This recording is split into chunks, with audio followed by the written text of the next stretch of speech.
You finally get to see me in my natural habitat. I prefer being outside to being inside. So I set up an outdoor kitchen. And what I'm gonna do today is pressure canning some beans. But first, I'm gonna show y'all how I set up my equipment and test it before I get started canning. You always wanna get your tools set up before you start canning. I have, my funnel is pre-marked with the headspace on it.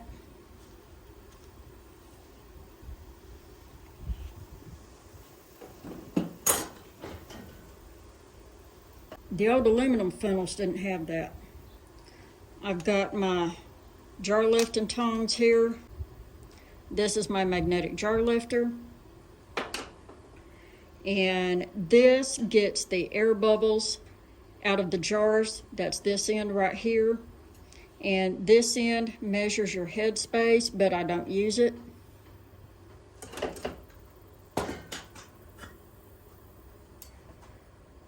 I have a ladle for scooping, a spoon for stirring, and a skimmer. This is going to skim fat and scum off the top of my food.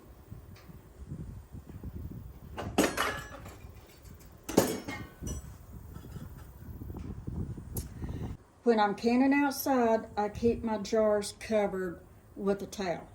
This keeps the dust off of them.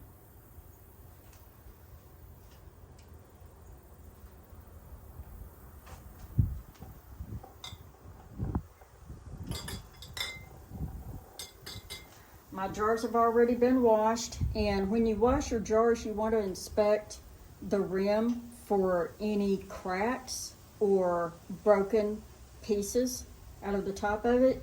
You want to feel around for rough edges also. This one is smooth.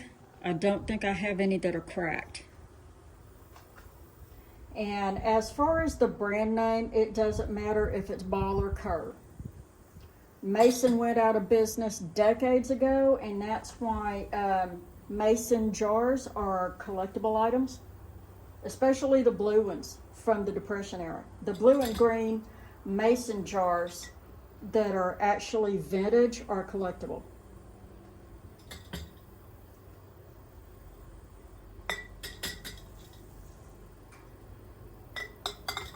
These racks will rust if you leave them in water, so you want to take these out and dry them out completely and let them air out. Don't leave them in the pot after you're done with them. I have this old 1960s model Presto pressure canner number 21. This thing is ancient, but it still works. I have a standard water bath canner right here. That's for sterilizing my jars. I got my stew pot right here. Here's my next tip. Welding gloves. Y'all need to get you a pair of these. Either welding gloves or leather grilling gloves. Either one is fine. These gloves will save your hands from steam burns and water burns, touching any hot metal or hot glass. Y'all need to invest in welding gloves for cooking in your kitchen, outside, canning, whatever you're doing. I'm telling you, oven mitts just don't cut it, and those silicone things don't cut it either. Use these. The next thing I do is put vinegar into all of my water. Generally, you only need 2 tablespoons. And this prevents calcium in hard water from sticking to your jars. That's the purpose of it. It's got nothing to do with preservation.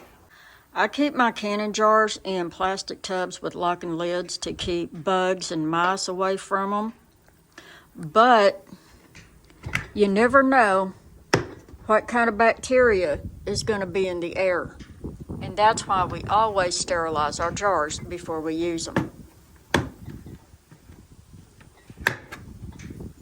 When you're ready to sterilize your jars, pick up your freshly washed jars and put them in the scanner. And then you container with 3 quarts of water.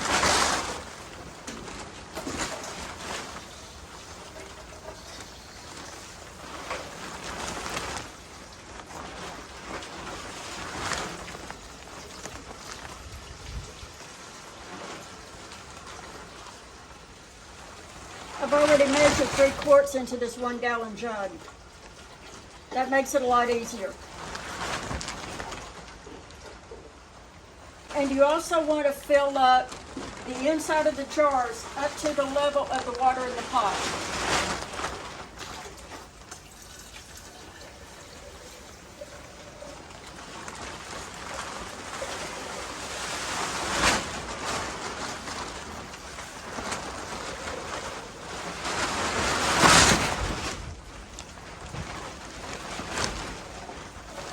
This is going to stop them from jostling around, and it's going to keep them level inside the pot. And that way you don't get any cracked jar rings.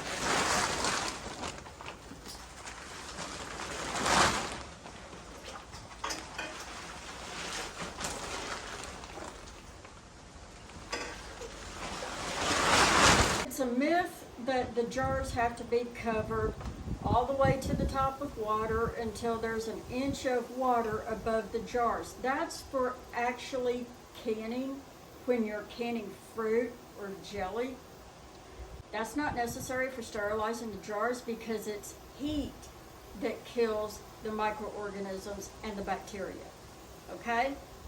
That's why oven sterilization works. It works by heat. Boil temperature is 212 degrees. Sterilization temperature is 275 degrees. It's going to take 2 hours for the water to reach 200 degrees.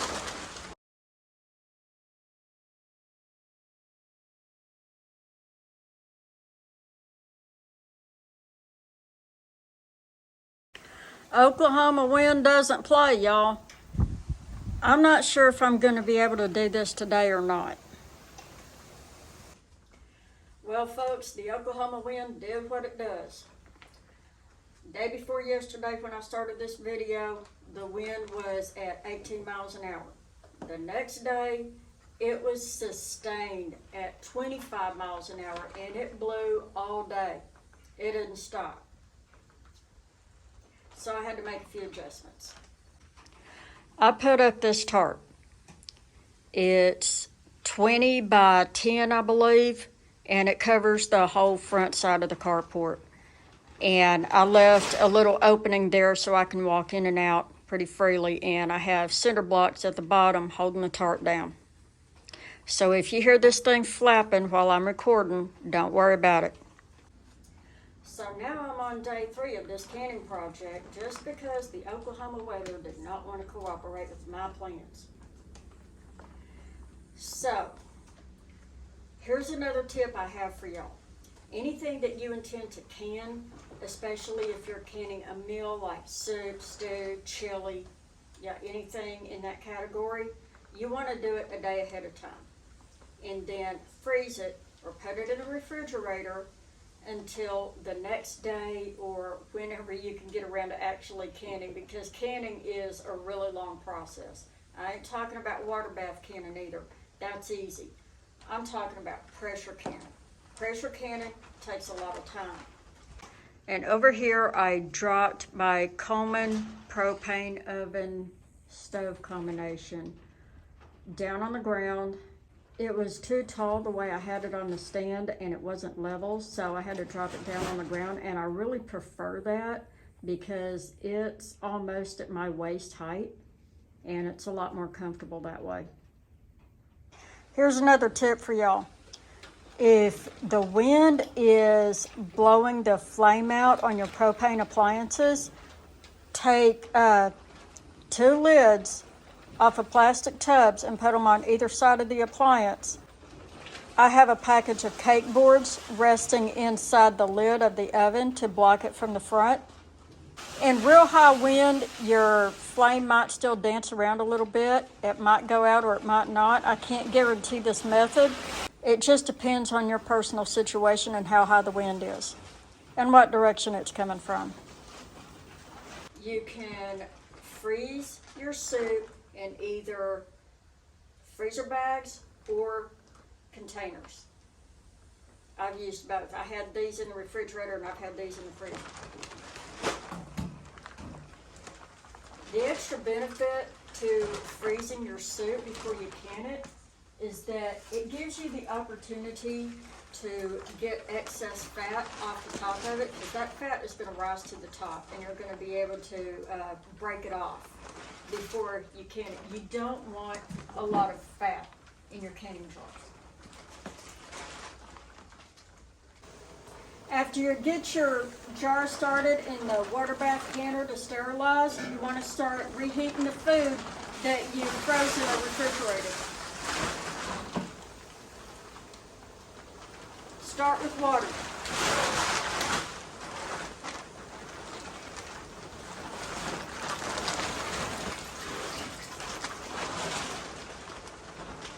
Now turn your burner on high. Let that water get hot before you add anything to it. Now that this water is hot, I'm going to add the beans that were in the refrigerator first.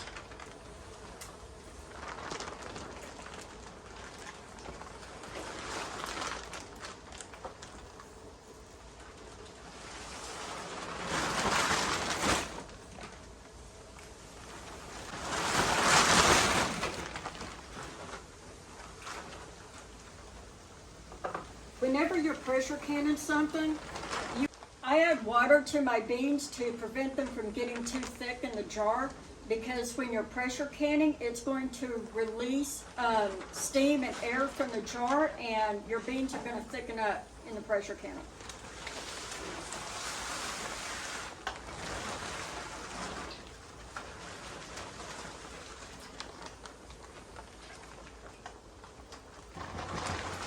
Now I'm going to let this get hot. I'm going to let these beans get hot before I start adding the frozen beans. Now I'm going to add the frozen beans that are beginning to thaw out.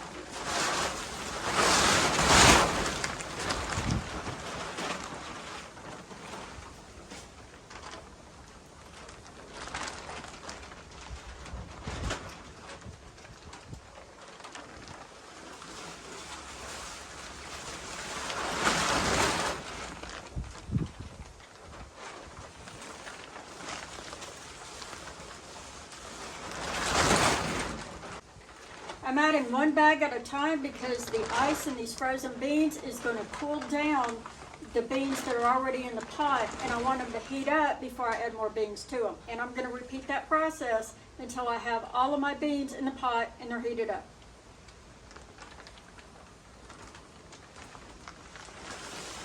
My beans have come up to temp. They're getting close to boiling. So here's another tip I have for you. Kosher salt. You don't want to use table salt with iodine or anti-caking agents, and you don't want to use whole mineral salt like Celtic sea salt or Redmond's, because it can cause cloudiness in your brine. And that's not going to make a difference in beans very much, or stews or anything like that, but it can cause a real problem if you're canning vegetables. So that's why we use kosher salt or canning salt. Canning salt is really fine and it distributes evenly and very quickly, and that's why they use it for canning vegetables. But for any kind of beans, soup, stews, etc., I just use kosher salt. This wind is insane, y'all. This is 27-mile-an-hour wind gusts. Or actually, it's more sustained. It's not a gust, it's sustained winds. My tarp is flopping around. It's starting to break away from the carport a little bit. I already know this Oklahoma weather is not going to cooperate, so fuck it. I'm just going to keep canning. Y'all, there was so much dust flying around in here, I had to wet the ground, and I'm going to keep it wet so I can continue working. So that's another tip I have for you. There's a lot of dust, wet your ground. God damn it. I love the outdoors, but I hate bugs.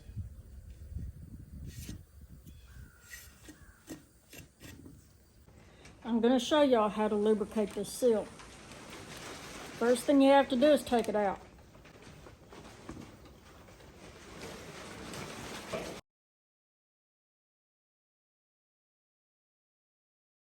As you can see, there's a little bit of gunk on it. That came from inside of this groove. That's why you need to really clean these things out.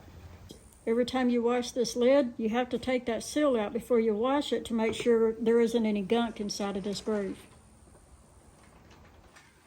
Use a vegetable brush to scrub the inside of that groove where that seal goes and to scrub the seal as well. When you wash this rubber seal, you want to use cold water because heat causes rubber to expand. If you're going to let it sit in the dish drain overnight or for a couple of days, it's not going to matter. But if you intend to use it immediately, use cold water. Both ends have a V-groove. There's one on this end. I don't know how well you can see it. And there's one on the inside. There's also a rough side with a groove and a smooth side with a groove. It kind of reminds me of the serpentine belt that goes on my truck. You want to lubricate this seal before you put it back in the lid.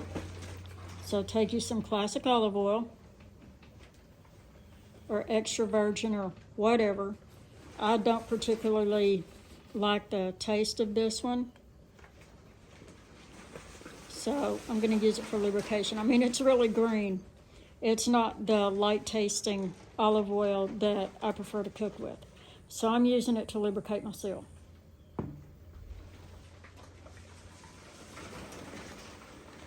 Just put your seal inside this paper towel. Make sure you're getting all sides of it. And run it along the inside of this paper towel.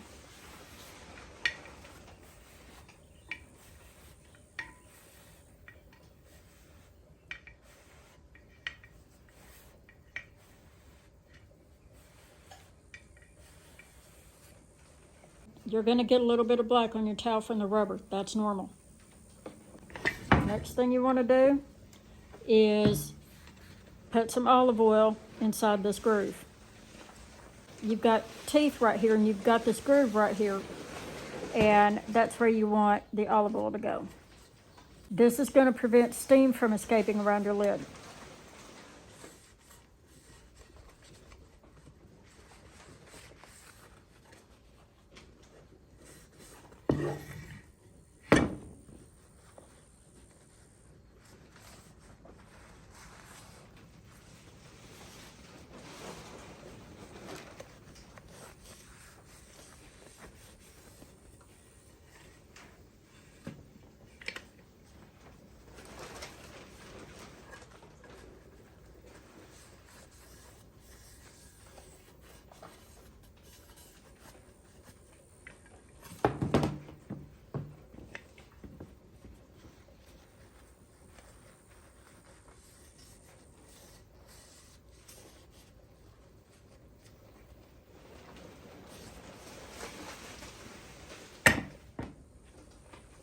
Now I'm going to put the seal back inside the lid, and that olive oil is going to make it real easy to slip back in that groove where it goes.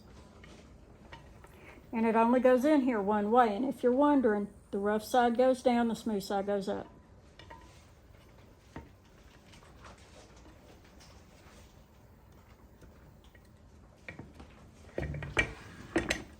Y'all see how easy that is? So many people forget this step, and they have trouble with their seal leaking. They have trouble with condensation and steam leaking out from around the lid. Well, this is a reason why they didn't prep their seal and they didn't prep their lid. Now you're going to have a little bit of excess right here. It seems like there's a little bit of excess, but it's going to slip right in there and settle down.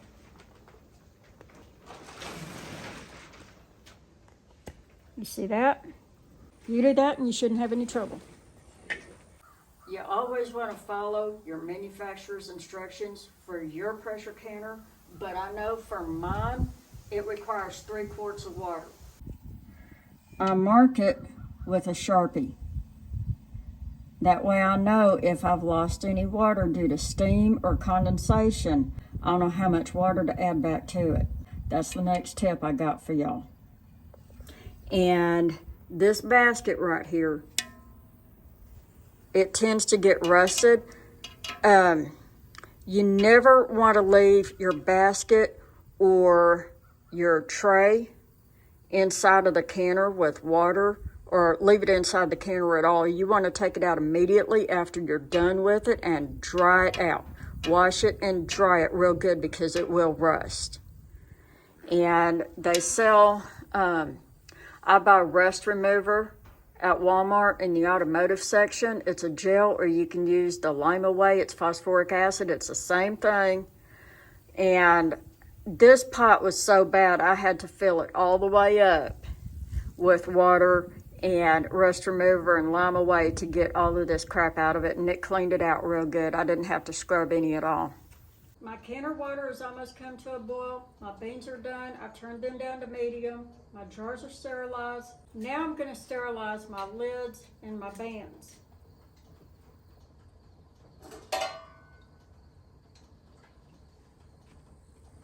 I'm going to put these in 4 quarts of water in this little 6-quart pot. And I'm going to turn the burner on. This lid doesn't go back on the pot. That's going to heat up the rubber on the lids, and when that rubber gets hot and expands, it also gets a little sticky, and that's what creates the seal on your jars. It's that time, y'all. The wind did not stop blowing until 7 p.m. and it is currently 20 till 8, and I'm gonna keep going. I'm gonna take my jar lifters.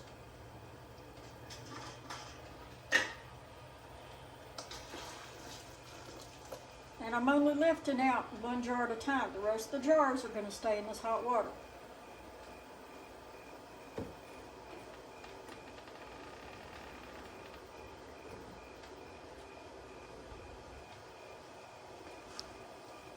Y'all don't worry about the white residue on this jar, it'll come right off. I'll show you later.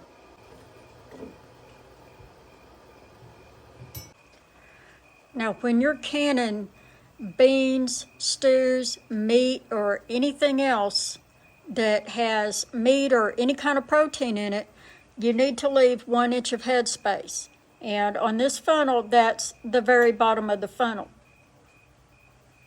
Now, I'm not worried about bugs right now because it's October in Oklahoma and the weather's cooling off, the bugs are dying, and if y'all can see, there's nothing flying around me right now, which is great.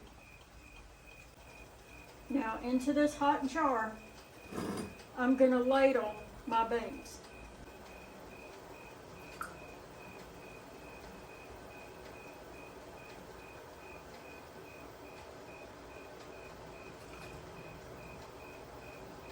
And when you dip beans, you always want to scrape the bottom of the pot because they stick a little bit and they get thick down there. So I always want to get my beans distributed evenly in the juice. And I just want an even distribution of beans, bacon, and juice inside of this jar.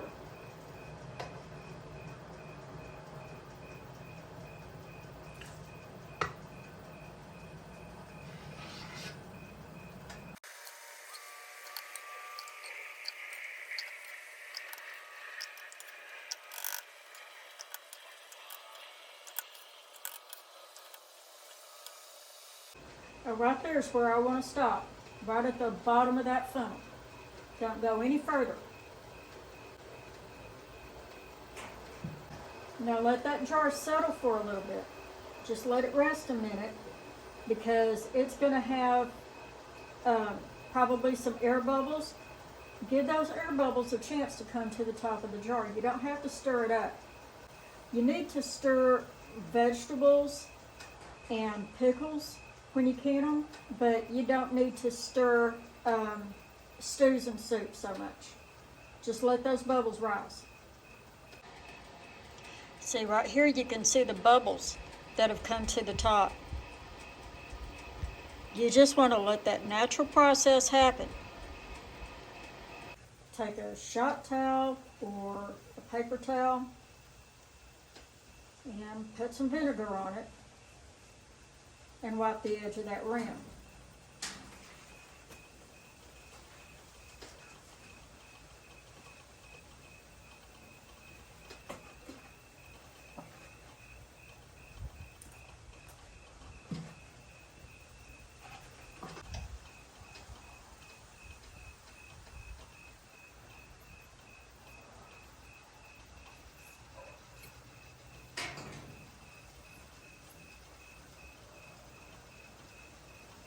Now I'm going to take my lid lifter and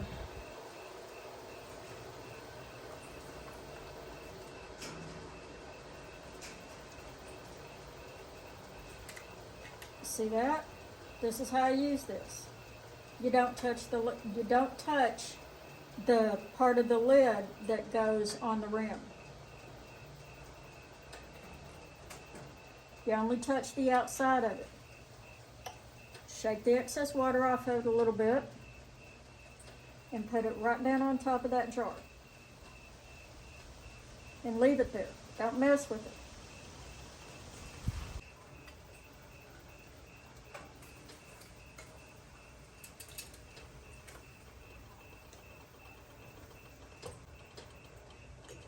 Now take a band.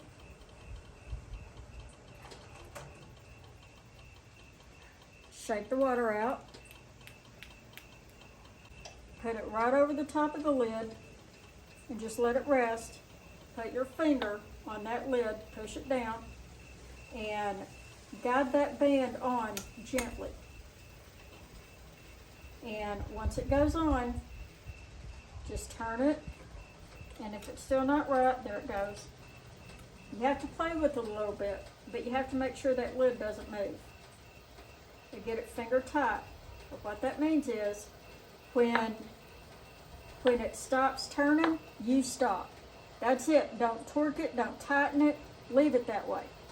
And then I'm going to take this jar and put it back in my water bath and let it sit there until I get all of my jars filled, and then they're going in the pressure canner, not before. This is going to keep the jar and the contents hot till I'm ready to can. And don't put the lid on it. The lid will create condensation, and then you'll get water inside the lid. You'll get water on top of the lid. You don't want that. So just leave the lid off your canner.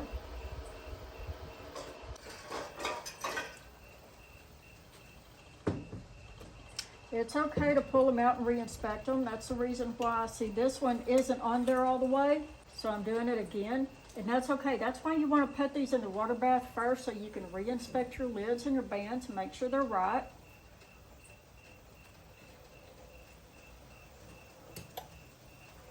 There, now I got it. Sometimes it'll look right and it won't be.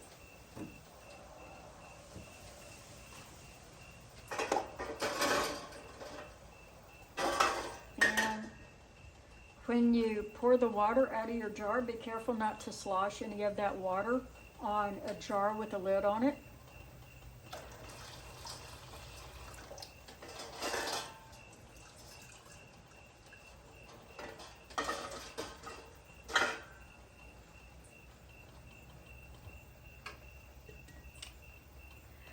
And now I just repeat the process. I got all my jars filled, and they've been sitting in the water bath canner. So now I'm going to transfer them to my pressure canner because there's steam coming off the water, and that's what you want. You want to heat this water up until you see steam.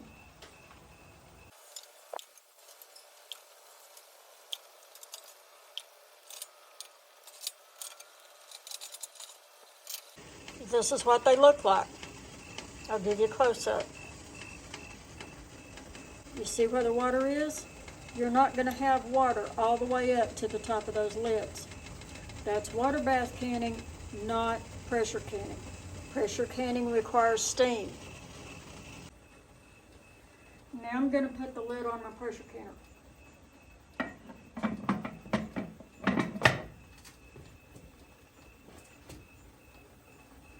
Now I'm going to leave it alone. I'm going to leave this petcock closed. That's another thing. Make sure this petcock is closed. I'm going to can these beans at 15 pounds of pressure for 90 minutes. I don't start the timer until it gets up to 15 pounds of pressure, and that's going to take quite a while.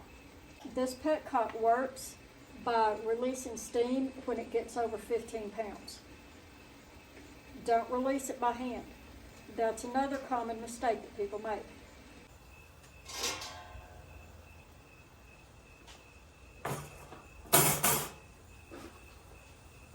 I'm going to take some of the water out of this water bath canner and pour it in this jug because I need to sterilize some more jars. See, this is why you don't turn your burners off till after you're done. Since this water is already hot, I'm going to pour it straight into my jars before I put the jars in the water.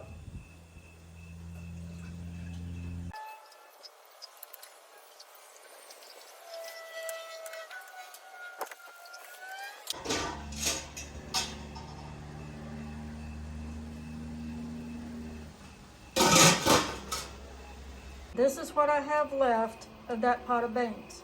If you run into a situation like this where you don't have a full quart, get you 2 pint-sized wide-mouth jars and sterilize them. I removed 1 quart jar and poured the water out of that quart jar into these 2 pint-sized jars. You can see here I've got another quart-sized jar in the water bath. I ended up with a quart, a pint, and a half pint. I'm debating whether or not I want to put these in the refrigerator. The one in the little plastic container is definitely going in the fridge. I haven't decided if I want to go ahead and pressure can that quart and the pint tomorrow or go ahead and try to do it tonight. The time is currently 9:48. It took an hour for this pressure canner to come up to 15 psi.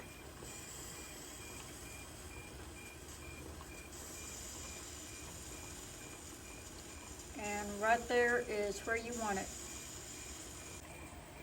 When this canner gets up to 15 psi, you want to turn the flame down to a simmer. Put it on low. That'll keep it at 15 psi and it shouldn't go over. But if it does, that petcock should raise by itself and release the steam automatically. You shouldn't have to do anything to it if it's working properly. Look at this canner though. There is no condensation dripping around either one of these handles. There's no steam coming out around the lid. There's no steam coming out around the petcock. It's perfect. See, this is why you want to lubricate that seal. It works. I've set my timer for 90 minutes and this will be done at about 10:15 because it's currently 9:48. My timer went off at 11:20 instead of 10:15 as I thought it would. I underestimated my time by about an hour. My PSI is still holding at 15. I did not have any steam leaks. The petcock never went off and it never went over pressure. Now I'm going to turn the burner off and I'm going to let the pressure come down on its own.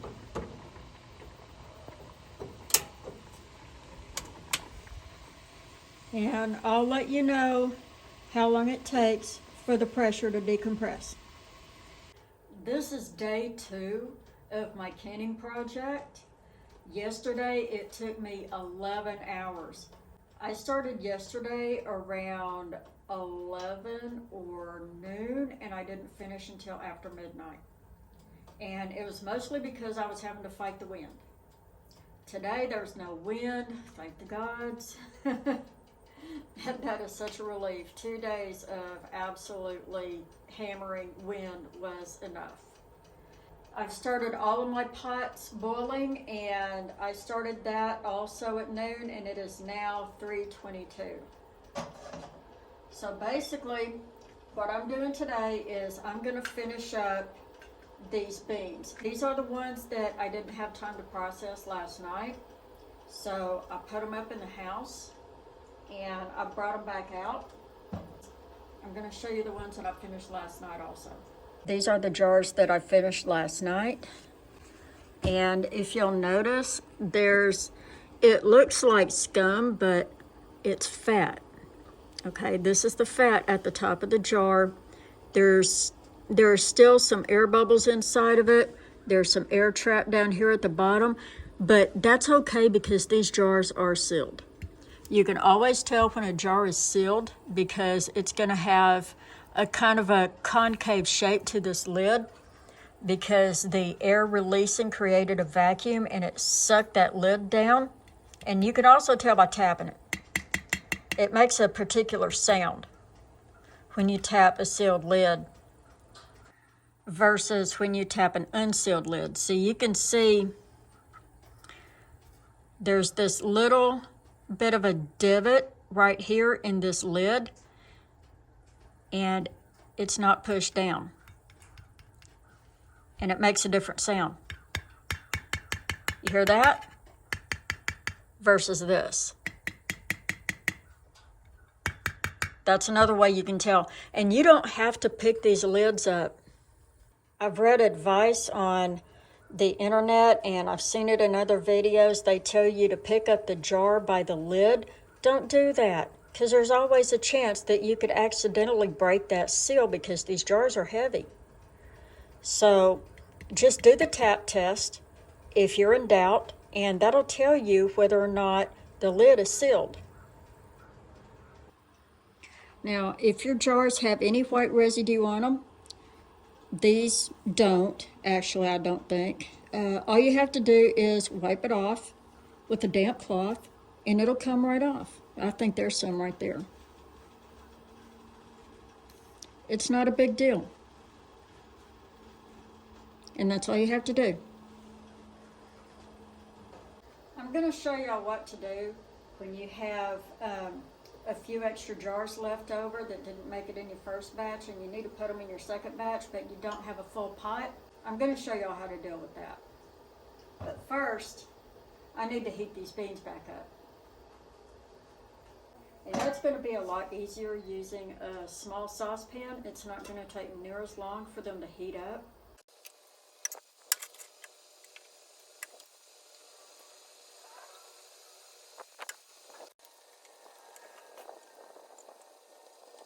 When you recan this batch that didn't make it in the pressure canner, you want to start with fresh sterilized jars. I don't like to clean and reheat the jars. I just want to start fresh. So that's what I'm going to do.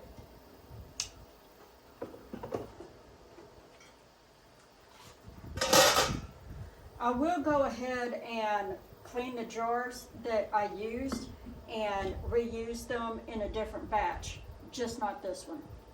It saves me time doing this.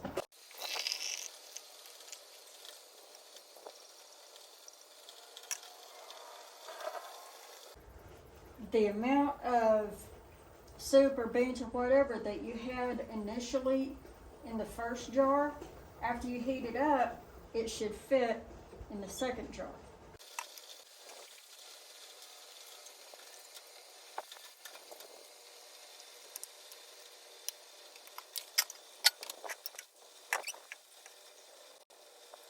When you're pouring anything out of a jar into the pot, always pour it over the back of your spoon so it doesn't slosh. I said last night that you wanted this canner to be steaming. that's true, but I neglected to mention that you want a rolling boil. You want to see bubbles coming out of the tray before you put the jars in it. It is now 5:46 and it's time to put the beans in the canner.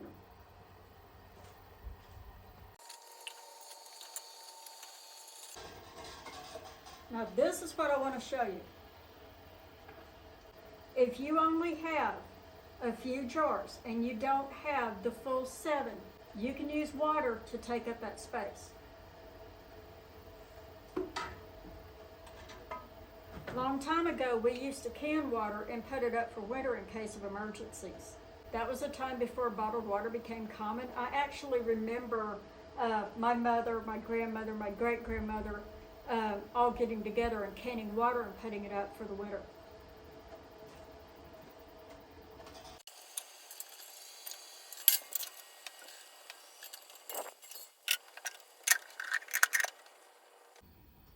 I'm going to keep this burner on high and let it boil until it comes up to 15 psi, and then I'm going to turn my burner down on low and it's going to simmer. Make sure this petcock is closed. When this reaches 15 psi, I'm going to start my clock for 90 minutes. Well, it's almost 6:30 and it's up to 15 psi, so I'm going to turn the burner down on low and let it simmer for 90 minutes. This time it went just a little bit over, but this is going to allow me to show you that petcock at work. See the steam coming out of it? It's doing exactly what it's designed to do. It's releasing that steam so the pressure doesn't build up so bad it becomes dangerous. But it is time for me to turn the fire off.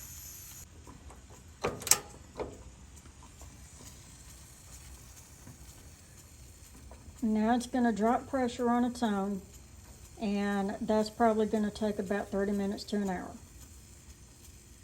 It's 8:43 and the canning is finally done. I'm worn out, but I'm going to take these jars out and set them on the table.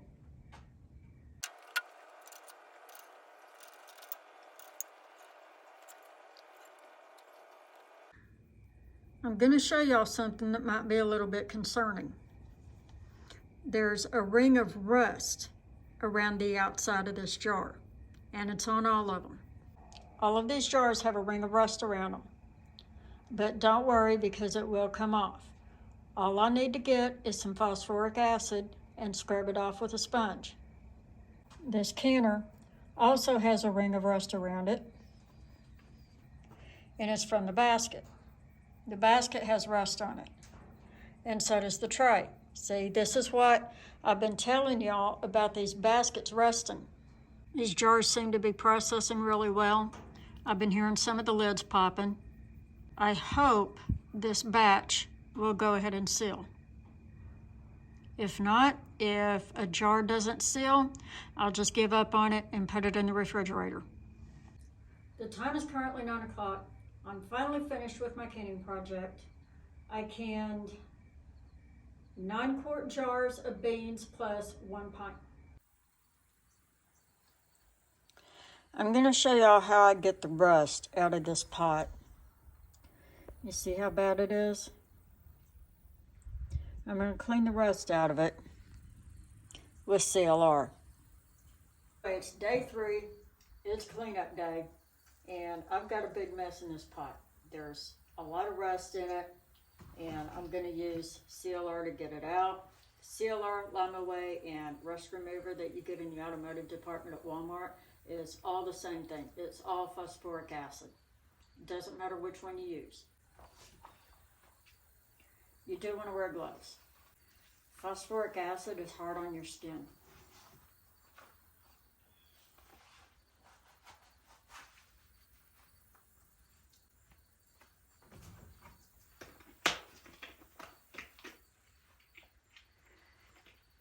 So I'm going to pour about half a cup of CLR into the bottom of this pot.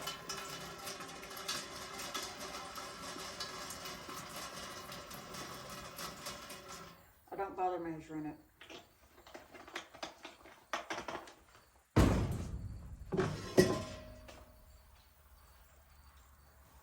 just fill the pot with water until it's plumb full.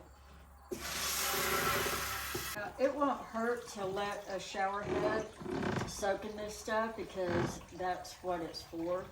It's for removing lime and calcium deposits from hard water. So it's perfectly fine to let this thing sit in.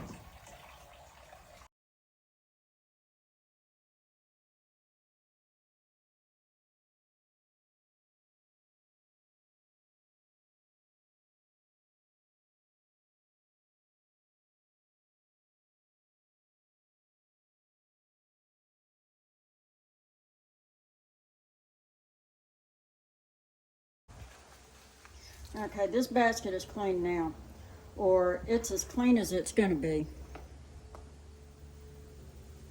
I don't know how well y'all can see that, but this is the original galvanized steel basket that came with it.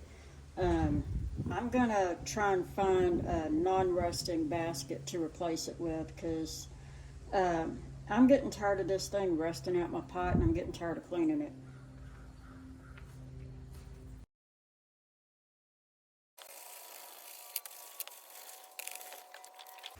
Well, this insert is stained.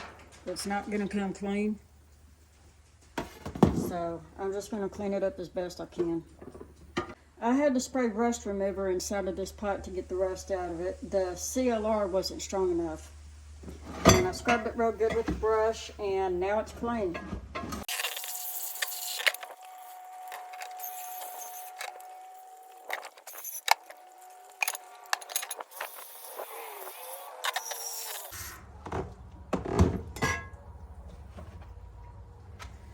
And in case y'all are worried about the CLR or the rust remover getting on the ground, it's plant-based. Phosphoric acid has always been plant-based. It's used in Coca-Cola and Pepsi. And we used to use Coke to remove the battery acid off of battery terminals.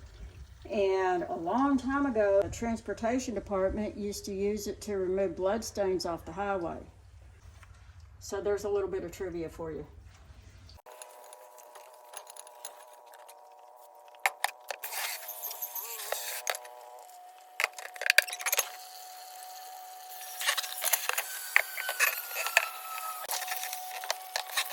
This jar has a ring of rust around it, and I'm going to remove it with the CLR, and I'm going to let you watch me do it.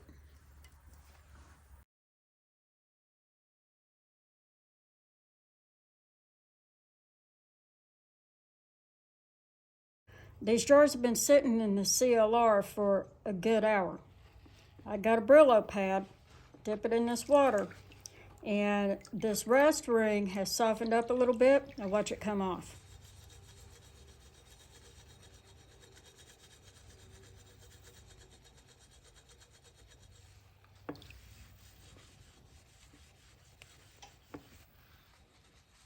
See that?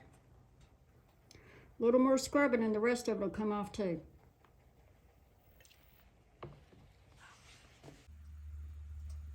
After I clean this canner, I heat it to make sure it's completely dry.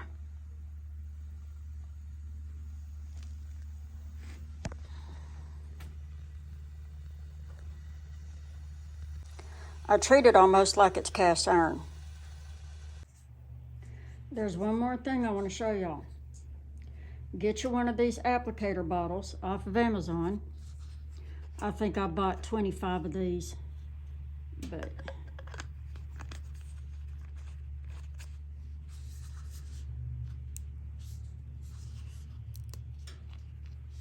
get you one of these and fill it with olive oil.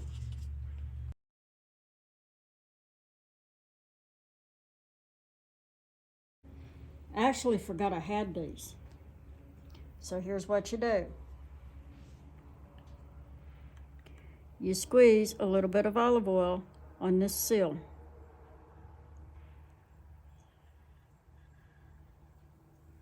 This is the easiest way to lubricate it, and you won't have to take it out.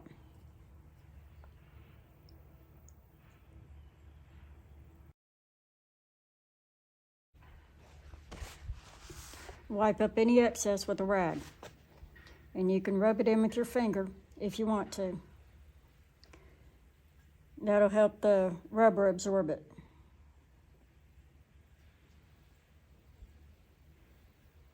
Make sure you get it on the outside of this seal.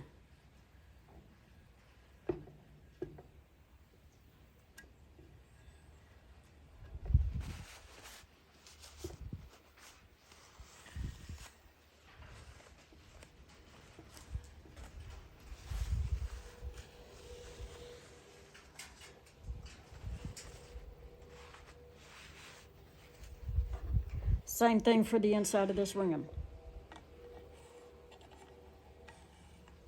And this applicator tip gets right inside of that groove. You'll never have any more trouble lubricating this lid. Rotate your lid just like you do when you're flouring a cake pan. Just rotate it all the way around.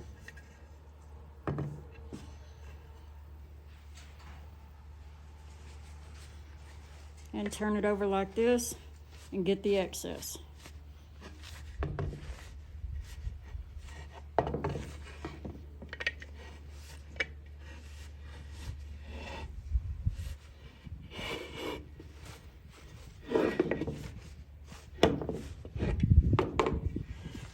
And there you go.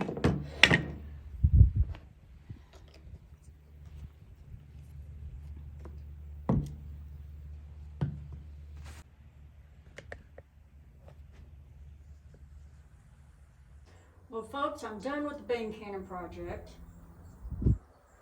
2 days ago, it took me 13 hours to can 7 jars. The day I started, we had 18-mile-an-hour winds. The next day, we had 25-mile-an-hour winds, so I didn't can that day. The day after that, I tried to can, and I canned 3 jars in 27-mile-an-hour wind. The next day, we had 42-mile-an-hour wind gusts. I couldn't do anything yesterday. So today, I finished up, I cleaned up my pot. I am not going to use that original insert in my pressure canner anymore because of the rust. I'm gonna let that go. I'm fixing to start another project. I'm gonna make some chili and can it up. Keep in mind that if you wanna start pressure canning, you need to expect 9 hours worth of work and up to 13 hours if you're having difficulties. Get up at 4 o'clock and get started by 6. Start the water boiling in your water bath canner to sterilize your jars. That is the first thing you do. And then start your food, because they're both going to take about the same amount of time, roughly 2 hours, to make a big batch that's going to be enough to put away 7 to 9 jars of whatever you're making. And you'll finish by around 3 or 4 o'clock in the afternoon, and then you'll have to clean up. I recommend putting aside some sandwiches for canning day, or have some stew or something already made on the stove, ready to go. You're going to be so worn out by the end of the day, you're not going to want to cook. So anyway, I wish y'all luck in your canning adventures, and I'll see y'all later. Bye.